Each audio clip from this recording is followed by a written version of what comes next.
Kızıl gülüm ne salsa, uludu kimi sevdal olsa, görürəm gözlərine, niyedir yanındayımsan, hiç gelmediyen bir zamanla, güldərəmlərdən məhəbbət, niye günlərdən ayırdı, nedir yaptı seni bu cemaat, cemaat.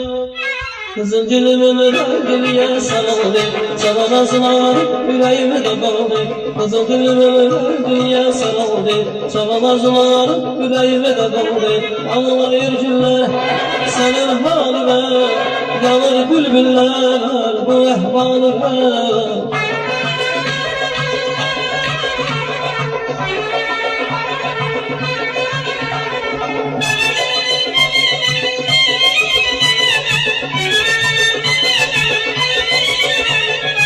Ağlama sen ağlama, yüreğimi dağlama, ben de bir yaralıyım, ondan artık ağlama. Ağlama sen ağlama, yüreğimi dağlama, ben de bir yaralıyım, ondan artık ağlama. Kızıl gülümün rengine sarıldı, çabalar sular yüreğimi de kaldı. Kızıl gülümün rengine sarıldı, çabalar sular yüreğimi de kaldı. Ağlayır günler senin haline, yanır bülbüller bu ehvaline.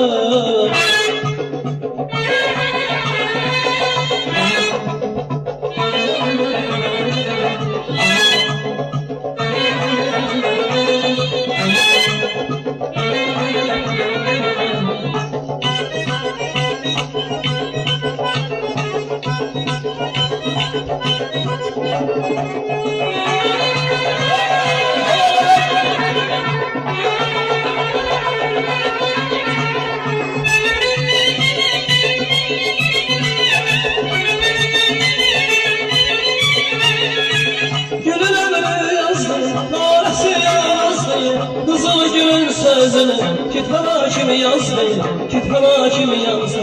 Gülün ömrü yazdı, manası yazdı. Kızıl gülün sözünü kitaba kimi yazdı, kitaba kimi yazdı. Kızıl gülün rengine sarıldı, çabamazlar yüreğimi de kaldı. Kızıl gülün rengine sarıldı, çabamazlar yüreğimi de kaldı. Ağlayır günler senin haline, yanır bülbüller bu ehvaline.